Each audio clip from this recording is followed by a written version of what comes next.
உளுந்தூர்பேட்டை தொகுதி அதிமுக வேட்பாளர் குமரகுருவை ஆதரித்து மூவேந்தர் முன்னேற்றக் கழகத்தின் தலைவர் ஸ்ரீதர் வாண்டையார் உளுந்தூர்பேட்டை பேருந்து நிலையத்தில் நடந்த பிரச்சார பொதுக்கூட்டத்தில் கலந்து கொண்டு இரட்டை இலை சின்னத்திற்கு வாக்கு கேட்டு சிறப்புரையாற்றினார். அப்போது பேசிய அவர், சட்டப்பேரவை தேர்தல் நடக்கவுள்ள தமிழ்நாட்டில் ஒரே அலை வீசுகிறது. அது என்ன அலை என்றால் எடப்பாடி அலை என்று தெரிவித்தார். கடந்த 4 ஆண்டுகளுக்கு முன்பு அவர் முதலமைச்சராக இருந்து செயல்படுத்திய அனைத்து திட்டங்களையும் விரிவாக எடுத்து கூறி வருகிறார். அதை கேட்கும் போது நமக்கு ஆச்சரியமாக இருக்கிறது. அவர்கள் செய்ததையெல்லாம் இவர்கள் திமுகவினர் அறுவடை செய்கின்றனர். எடப்பாடியார்தான் 12,000 கோடி விவசாய கடனை தள்ளுபடி செய்திருக்கிறார். திராவிட முன்னேற்ற கழகத்தினரால் கூட்டுறவு கடனை கூட தள்ளுபடி செய்ய முடியவில்லை. நான் ஆட்சிக்கு வந்தால் விவசாயிகள் கடனையும் தள்ளுபடி செய்து விடுவேன், கூட்டுறவு கடனையும் தள்ளுபடி செய்து விடுவேன், அதேபோல் கல்வி கடனையும் தள்ளுபடி செய்து விடுவேன் என எடப்பாடி அவர்கள் கூறுகிறார்கள். அதனால்தான் எங்கு பார்த்தாலும் எடப்பாடி அலை வீசுகிறது. முதல்வர் ஸ்டாலின் அவர்கள் வேட்புமனு தாக்கல் செய்யும் போது என்னிடம் கார் இல்லை என்றும் 10,000 ரூபாய் மட்டுமே இருப்பதாக கூறுகிறார்.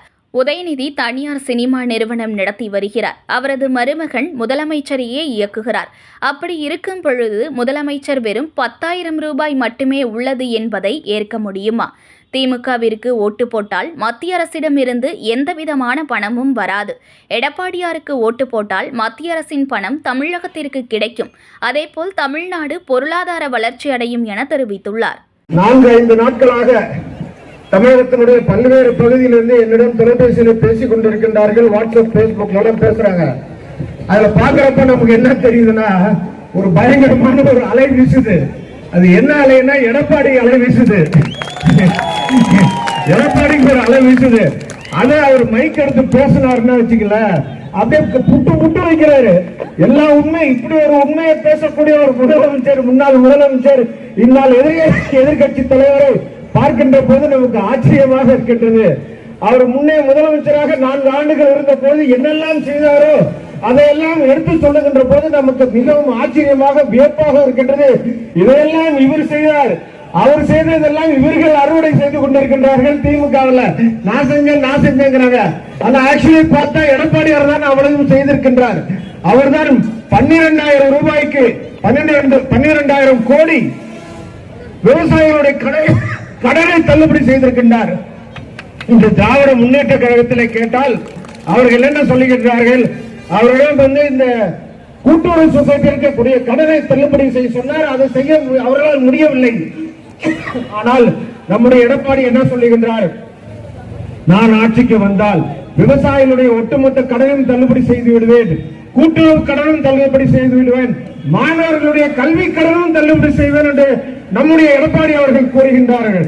அதனால்தான் இப்போது எங்கு பார்த்தாலும் எடப்பாடியாக அலை வீசுகின்றது. பெயர் ஒரு பொம்மை முதலமைச்சர் இருக்கின்றார்.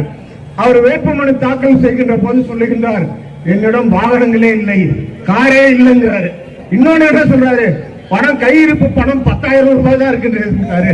நான் இப்ப அவருக்கு ஒரு 20,000 கொடுத்து சொல்லிடுறேன், 10,000 தான் இருக்குங்கிறாரு. இன்னொரு சொன்னாரு, பேங்க்ல 40,000 தான் இருக்குங்கிறாரு.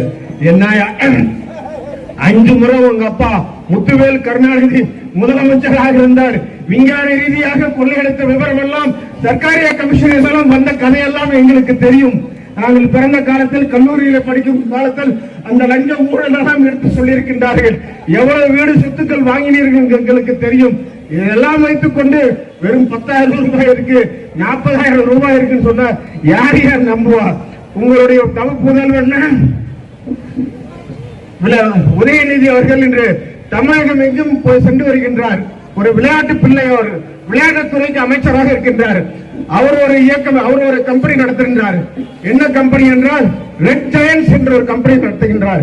அது சினிமா படங்களை தயாரிக்கின்றது, படங்களை வெளியிடுகின்ற ஒரு கம்பெனியாக ஆரம்பித்திருக்கின்றார். ஒரு 1,500 கோடி முதலீடுல இருக்கும். எல்லா படங்களையும் அவர் தான். இதெல்லாம் தியேட்டர், நாங்கெல்லாம் தியேட்டர் ஓட்டிட்டு இருந்தோம். இப்ப தியேட்டர்லாம் நாங்க பூட்டி வச்சிருக்கின்றோம். எல்லா படமே இவரே ரெட் ஜெயன்ட்ஸ்ல எல்லா படமும் போடுறாங்க. எல்லாமே அவர்கள் தான் படம் வெளியிட முடியும், படம் எடுப்பதும் அவர்கள் தான் முடியும். ஜனநாயகம் படத்தை கூட இன்னும் வெளியிட அவர்கள் அனுமதி கொடுக்கவில்லை. அப்படி ஒரு கம்பெனியை உதயநிதி ஸ்டாலின் இன்னொருவர் இருக்கின்றார், அவருடைய மாப்பிள்ளை சபரீசன் என்ற பெயர். அவர்தான் இப்பொழுது நிழல் முதலமைச்சர். இவர் முதலமைச்சர், பொம்மை முதலமைச்சர். அவருடைய வேலையெல்லாம் செய்கின்றது இந்த சபரீசன் தான் பார்க்கின்றார். அவர் ஒரு கம்பெனி வச்சிருக்கின்றார், G2 என்ற ஒரு கம்பெனி வைத்திருக்கின்றார். அவர் தமிழகத்திலே எல்லா இடத்திலும் ரியல் எஸ்டேட் தொழில் செய்வது, அந்த இடங்களை வாங்கி பிளாட் போட்டு விற்பது. நான் இப்ப அதோட மதிப்பு 4000 கோடி என்று சொல்லுகின்றார்கள். ஆனால் சந்தை மதிப்பில் பார்த்தால் அது 40,000 கோடி அதனுடைய மதிப்பு. எப்படி பையன் ரெட்டையல்ஸ் நடத்துறாரு 1500 கோடி, மாப்பிள்ளை ஒரு கம்பெனி நடத்துகிறார், G2 என்ற ஒரு கம்பெனி நடத்துறார், அது 40,000 கோடி. வேட்பாளர் பாருங்க, விஜய் சின்ன பையன் இப்பதான் வந்திருக்காரு. இன்னொரு முறை போகட்டும், அடுத்த முறை பார்த்துக் கொள்வோம். ஆனால் இந்த திமுக இருக்க அது பொம்மை முதலமைச்சர். ஓட்டு போனீங்கன்னா மத்திய அரசுல இருந்து எந்த பணமும் வராது.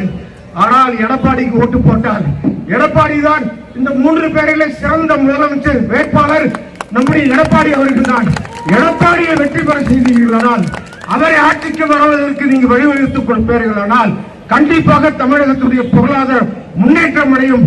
எல்லா கிராமத்திலே அடிப்படை வசதிகள் செய்து கொடுப்பார். எல்லா விதமான திட்டங்களும் செய்வார். அவர் சொல்றாரு, நான் ஆட்சிக்கு வந்தோன்னு முதல் கையெழுத்துங்கிறாரு. என்ன முதல் கையெழுத்து? 10,000 ரூபாய் தருவாங்கிறாரியா.